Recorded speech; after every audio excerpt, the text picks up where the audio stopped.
WFSB, Connecticut's #1 local news. This is Channel 3 Eyewitness News at 11. 5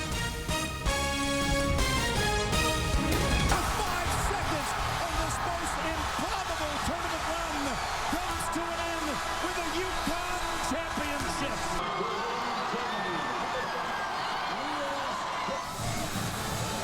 Our beloved Huskies have been crowned champions. Fans across the state are celebrating right now. But the biggest party, hands down, on the UConn campus. Here is a live look over stores where the students are having a lot of fun. More on that in just a few minutes. Now we go back to AT&T Stadium in Arlington, Texas, where the Huskies won it all.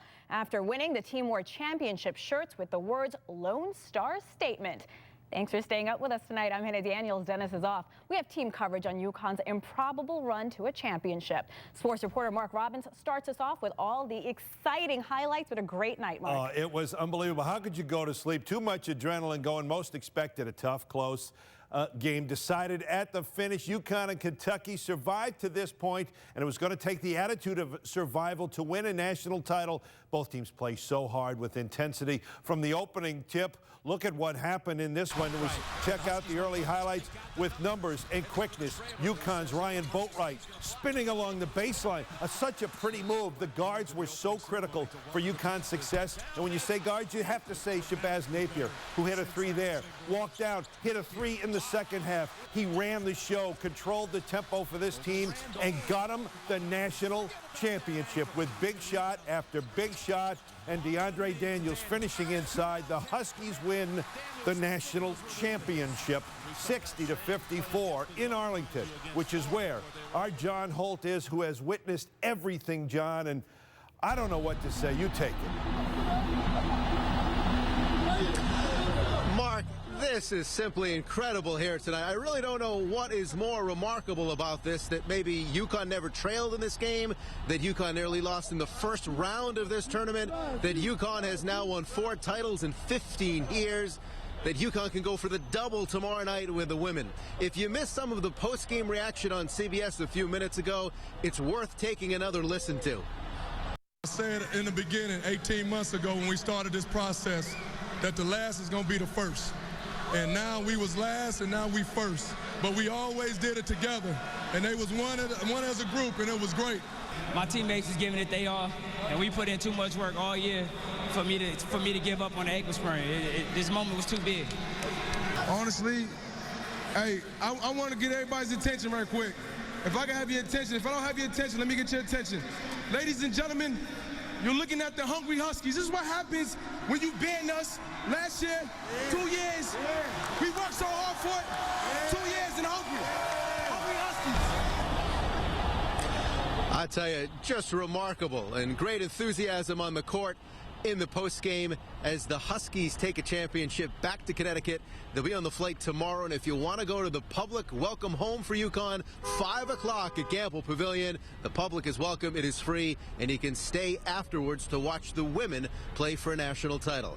Back with more in sports. Reporting live in Arlington, John Holt, Channel 3 News. Hena, back to you. We'll see you soon, John. Thank you. And the party is going strong on the UConn campus. Pure excitement. Our Matthew Campbell joins us now from the Storrs campus. Matthew. Well, Hena, let me tell you, this is pure pandemonium here on the UConn campus. As soon as this game was over, thousands rushed right out of Gamble here to the Student Union, and you can see this party is raging on. We had 10,000 students come to Gamble here tonight to watch UConn take on Kentucky, and the celebrations have flooded over. We have a lot of people out here. We have not seen a lot of destruction, though, that we usually see.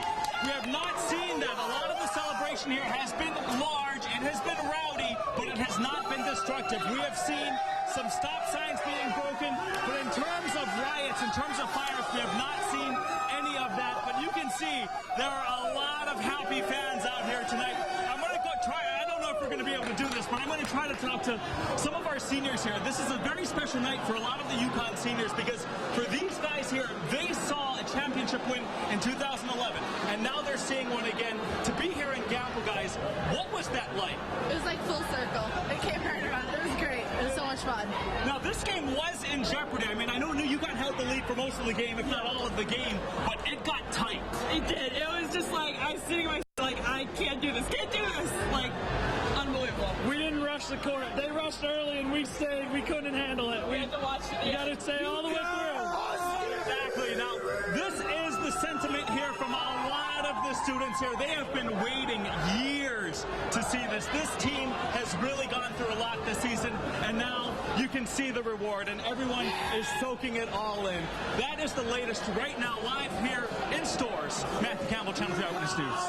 Happy fans indeed. Thank you, Matthew. Husky Mania means big money for a local business that has been printing UConn championship gear for years. With that big Husky win tonight, Dennis Powers and the crew at Powers Inc. will be up all night printing away. As soon as the buzzer went off, they started and will be making 2,000 to 3,000 pieces per hour. This gear will be in stores first thing in the morning, and if the Huskies grab the women's title tomorrow, it will be all hands on deck. And we'll print right through the night into tomorrow, and if the women win tomorrow night, then we come out with a dual shirt with both champions on the shirt, and that'll be phenomenal. Yes, it will. They have the license for those Nike championship T-shirts the Huskies threw on right after the game ended, so those will be in the mix along with 6 or 7 other secret designs that the public won't see until tomorrow morning. And we can't forget about the women. They will be playing for a national title tomorrow night at 8:30 in Nashville. The Lady Huskies will take on the Notre Dame Fighting Irish, and fans will be packing Gampel again tomorrow. Doors will open Tuesday night at 7:30. And of course, you can always count on Eyewitness News for continuing coverage on both UConn teams. We will have more highlights and post-game reaction from tonight's game later in about 20 minutes, and we will be live in Tennessee for the women's final tomorrow. Now to the weather. It's raining on UConn's parade tonight, but trust me, they're partying. We just saw it. Water is still coming down throughout the state. When are we going to be able to put the umbrella away? Meteorologist Bruce DePriest has the latest. Bruce, I have to say, it's hard to think about rain because we are so happy in the state tonight.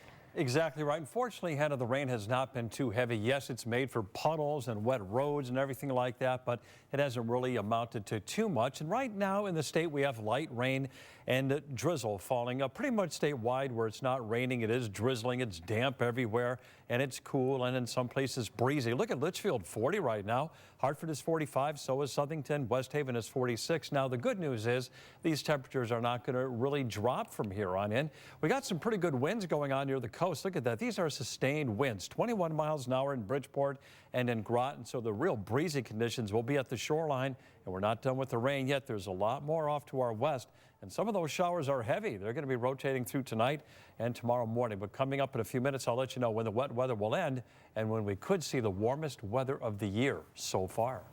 Thank you, Bruce. New at 11, the state is asking Uncle Sam for much-needed money to improve trains when bad weather strikes. Connecticut would like $600 million in federal transportation funding to help pay for more weather-resilient Metro North projects. The trains would be able to survive fierce storms. Governor Malloy says the state will match federal money with $200 million. It turns out the man accused of making fake dispatch calls and even canceling real emergencies had dreams of becoming a firefighter. 35-year-old Adam Pirelli faced a judge today. According to court documents, the Clinton Fire Department hired him, but Pirelli didn't get hired because of an altercation with another employee. Last June, he applied to become a firefighter in Massachusetts. 6 months later, he was denied there. Pirelli is facing a number of charges, including reckless endangerment. Still ahead on Eyewitness News at 11. I had no idea what it was, let alone I didn't know what was happening to me. New research could help pregnant women or anyone who is thinking of having a child. How a common drug that's already in your medicine cabinet could help during your pregnancy and beyond. Later, momentum continues towards paying women the same as men. We'll also tell you how the president is trying to give women equal pay. A first in the search for that missing Malaysian plane. New information on why search teams are inching closer to possibly finding that jet. And before we take a break, here's a live look over at the Aetna building in Hartford. It's blinking blue and white for our Huskies. Much more on their title game still ahead. Don't go anywhere.